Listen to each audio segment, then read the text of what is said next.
கர்த்தருக்கு நன்றியுள்ளவர்களாக இருக்க வேண்டும்.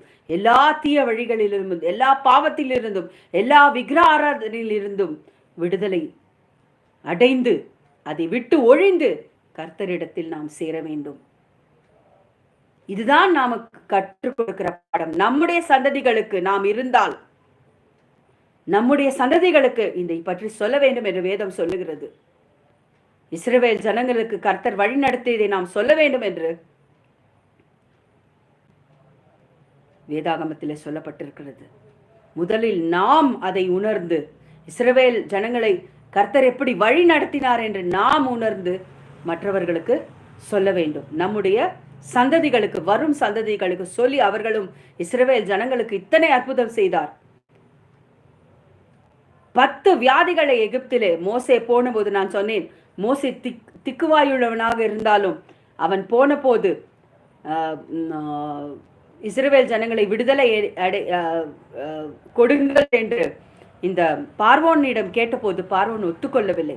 அதனால் 10 வாதைகளை அனுப்பினார். பேன்களை, வெட்டுக்களைகளும், கல்மலையும், காரிருளையும்,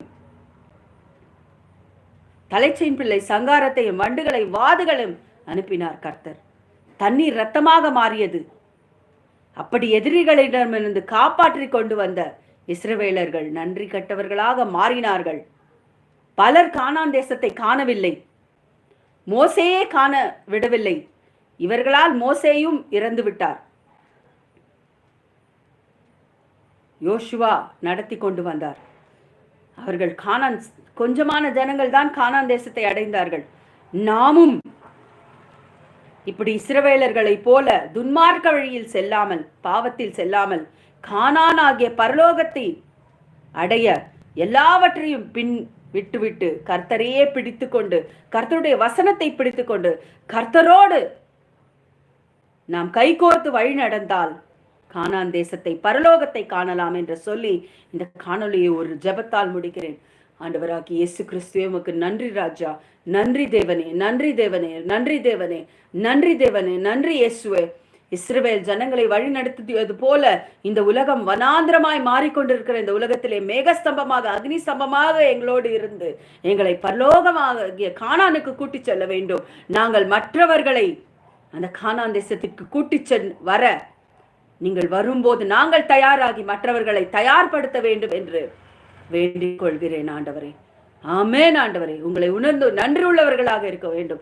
எல்லா அடிமைத்தனத்திலிருந்து எங்களை விடுதலை கொடுத்து எங்கள் மூச்சு கூட நாங்கள் இன்றைக்கு விடுவது உங்களால். எங்களுக்கு தினமும் எங்கள் தேவைகளை சந்திக்கிறீர். எங்களை எதிரிகளிடம் இருந்து காப்பாற்றுகிறீர். இன்று காணும் எகிப்தியரை நீ காண மாட்டீர் என்று தினமும் வர எகிப்தியரிலிருந்து எங்களுக்கு விடுதலை கொடுக்கிறீர். எல்லாவற்றையும் கொடுத்த தேவனுக்காக நன்றி, ஸ்தோத்திரம், ஸ்தோத்திர பலி செலுத்துகிறோம் ஆண்டவரே. இன்றைக்கு முதல் நாளிலே நான் நேரலையிலே, பல நாள் முகநூலிலே நேரலையிலே பேசியிருக்கிறேன். ஆனால் இந்த நேரலையிலே வரும்போது சிறு நடுக்கம் உண்டாகி நான் ஏதாவது தவறு செய்திருந்தால், தவறாக ஏதாவது சொல்லியிருந்தால், பாடியிருந்தால் என்னை மன்னிவிக்கவும் ஆண்டவரே.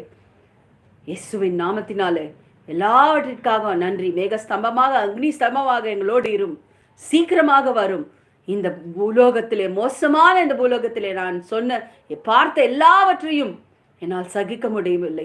அந்த மோசமான பூலோகத்திலே நியாயம் தீர்த்து எங்களை மீட்டுக்கொண்டு கானான் தேசமாகிய பரலோகத்தில் எங்களை சேர்க்க வேண்டும் என்று சொல்லி இந்த முடிக்கிறேன். எங்களுடைய ஜெபத்தை கேட்டீர், நன்றி. பலர் இந்த காணொளியை பார்த்து ஆசீர்வதிக்கப்பட வேண்டும், உன்னுடைய ஆசீர்வாதம் கிடைக்க வேண்டும் என்று நான் வேண்டிக் கொள்கிறேன் ஆண்டவரே. நன்றி இயேசுவே, நன்றி, நன்றி ராஜா, நன்றி. ஆமென். வணக்கம். அடுத்த நேரலையில் இன்னும் நன்றாக நீங்கள் ஆசீர்வாதம் பெறுவீர்கள், இதிலும் பெறுவீர்கள். நான் ஏதாவது தவறாக சொல்லியிருந்தால் இந்த முதல் நேரலையிலே அடுத்த முறை நான் திருத்திக் கொள்கிறேன். நான் ப்ரிப்பேர் செய்யவில்லை, நான் தயாராகவில்லை. நேரலையிலே முகநூலில் வருவது போல வந்துவிட்டேன்.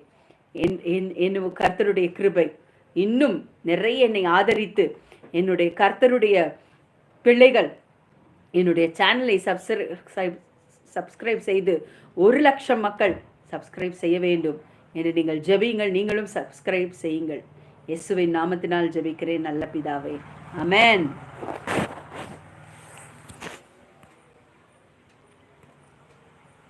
ஆமென்.